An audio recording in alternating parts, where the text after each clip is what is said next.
L'essentiel de l'information, mesdames et messieurs, c'est ici dans votre groupe de médias Top 243 News. Bonjour et bienvenue pour ce vendredi 11 juin 2021. Nous sommes en direct au niveau de la Chambre haute du Parlement où il y a un seul point qui fait toujours la une, c'est la proposition de loi organique liée à la CENI et les institutions parlementaires fait débat au niveau de la Chambre basse du Parlement. Ce n'est pas la même chose au niveau du Sénat. 112 heures pour examiner ces projets de loi organiques concernant la CENI. Pour ce faire, nous allons entrer aujourd'hui pour suivre avec vous ensemble le déroulement sur la rélecture de ces projets de loi. Sur ces principes d'indépendance, d'où qu'ils viennent. Donc, on peut de la société civile et continuer à recevoir des injonctions ou à recevoir la ligne directive de sa famille politique. Comme on peut être de la majorité comme de l'opposition, violer intentionnellement la loi en écoutant ou en recevant des directives qui viennent de son regroupement politique ou son parti politique pour la CENI choisit ce soit dans la composante société civile comme dans la composante de on appartient à la société civile pour dire qu'on n'a pas de provenir d'une composante comme ou autre, mais c'est cette comme voulu par notre peuple. Sur ces honorables présidents qui ont constitué les points de discussion, les points saillants de nos discussions, lire les rapports des amendements. Je vous remercie. L'empêchement définitif est constaté. Lisez l'amendement de l'honorable Moukiti. L'article 14 a un amendement de l'honorable Moukiti. Il propose l'article 14 alinéa 2. Empêchement définitif et constatement concerne le président de la CENI après avis conforme de l'Assemblée plénière. Sa motivation, pour une raison, une autre, le président peut empêcher, malgré son état, que son empêchement soit constant, soit constaté. Amendement non retenu, motif, le premier vice-président remplace le président en cas d'absence ou d'empêchement. Il estime qu'il y a une redondance. Basile. Oui. Mapunga Ndombe Richard. Oui. Maokoko Baïke Lydie. Matumoko Afosunde Jean-Pierre. Oui. Mayukita Makula James. Oui. Mazebo Tepseli Paki. Oui.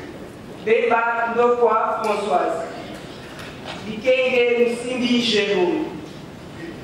Bolingo Otakile. Merci. Ceux qui sont contre, merci. Ceux qui s'abstiennent, merci. Les deux procureurs généraux plaident la Cour constitutionnelle et la Cour de cassation. En principe, sur le premier dossier, celui relatif à nos collègues Matata et Kamonji, la commission devait terminer le travail demain samedi. Mais la plénière, comme vous le savez, a confié à la même commission les dossiers de nos collègues Tambwe et Rubouye Akizimami. D'où nous avons écrit à la commission pour lui donner un délai supplémentaire. Donc, ils sont à pied d'œuvre et je leur demande d'ailleurs que de ce pas, ils rentrent dans leur commission, tout comme ceux qui ont des travaux dans les commissions, qu'ils rentrent parce que nous n'avons plus beaucoup de temps. Nous sommes étalonnés par les dossiers qui sont volumineux. Je vous prie de faire preuve d'assiduité. Ne rentrez pas à la maison, allez travailler dans vos commissions respectives. Voici le résultat du vote. Sur 109 membres qui composent le Sénat, 95 membres ont pris part au vote. 95 membres ont voté oui. Aucun membre n'a voté non. Aucun membre n'a voté abstention. En conséquence, conforte la proposition de loi organique modifiant et complétant la loi organique portant organisation et fonctionnement de la Commission électorale nationale indépendante, telle que modifié et complété par... Vous venez juste de suivre le débat houleux sur article par article, les amendements, également les exposés des motifs qui a fait exactement l'objet de ces débats avant l'adoption de cette proposition de loi organique de la CENI. Pour ce faire, après juste cette séance plénière, il y a eu quelques sénateurs qui se sont exprimés, suivaient quelques réactions et on va y revenir. Si bien. Certains points de vue personnels, c'est le groupe. Le Sénat a statué comme l'Assemblée nationale, je ne peux pas les engager, je n'en ai pas les compétences. Mais en moi, en tant que personne, ça suscite quand même des inquiétudes. La dépolitisation ne me rassure pas. C'est comme si on balayait un chemin sur lequel tout le monde doit passer. Ça, c'est un. De deux, la vitesse avec laquelle c'est fait, les choses doivent aussi sérieuses qu'une loi comme celle-là devrait prendre le temps. Ce n'est même pas une semaine pour une loi qui doit régir les élections au Congo. Je pense que nous l'avons travaillé dans moins d'une semaine. Ce n'est pas normal. On n'a pas eu le temps suffisant pour réfléchir à cela. Donc je crains qu'à l'issue, au terme des élections, que nous nous retrouvions encore dans des discussions interminables. La qualité sensible de cette structure élective chargée des élections est telle que, est-ce que c'est elle, c'est une question fondamentale, qui devrait organiser les élections. En partant, on disait oui, il faut une structure indépendante, mais ailleurs c'est le ministère de l'Intérieur. Vous voyez ce débat-là, nous n'avons pas eu suffisamment de temps pour entrer en détail vraiment. Je suis inquiet, tout en disant que pourvu qu'un jour, nous trouvions, c'est comme quand un enfant marche, il fait des chutes, cela ne signifie pas que c'est une fatalité. Non, nous irons jusqu'au bout. Mais personnellement, je suis un peu inquiet. La dépolitisation ne rencontre pas mes attentes. Donc il y a deux inquiétudes. La dépolitisation donc, de la CENI, même dans les choix des membres et l'organisation des élections. C'est là que je me dis, je ne me sens pas apaisé. Et même la structuration de la CENI.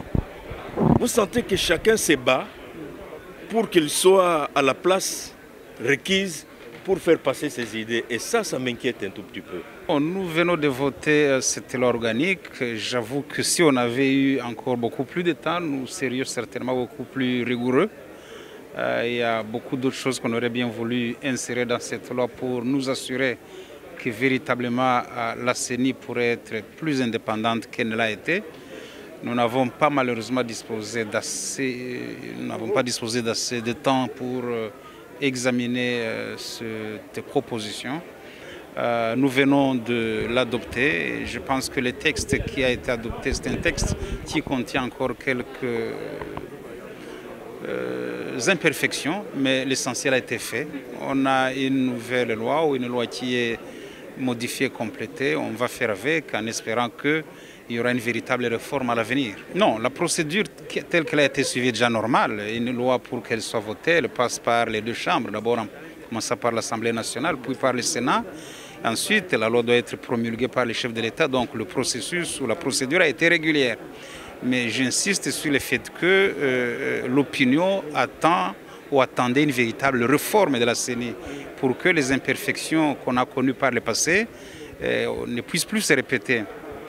On a connu 3 cycles électoraux où on a vécu un certain nombre de problèmes, beaucoup d'imperfections, parfois des affrontements dus au fait que la CENI n'était pas du tout indépendante ou ne travaillait pas tel que l'opinion pouvait s'attendre. On espérait donc avec la proposition maintenant que nous venons d'adopter, on espérait que toutes ces imperfections soient corrigées. On a essayé de le faire, mais comme je viens de le dire, j'avoue que le Sénat n'a pas eu suffisamment de temps pour introduire assez d'innovation. Il y a encore quelques imperfections.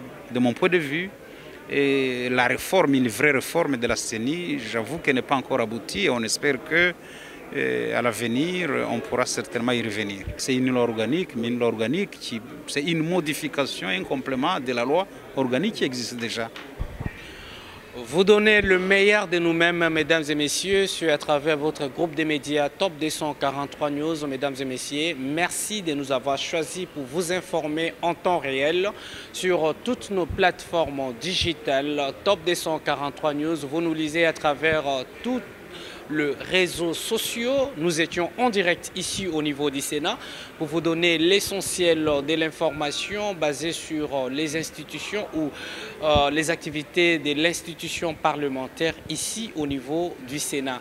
Vous aviez certainement compris les débats autour de la question de la loi organique au niveau de la CENI qui a été passée facilement au niveau de l'Assemblée nationale, mais tel n'était pas ici le cas pour la Chambre haute du Parlement. Il y a eu les temps de débat qui a pris plus ou moins 2 jours d'échanges autour des articles par article, également les exposés des motifs avant la validation de cette proposition de loi organique.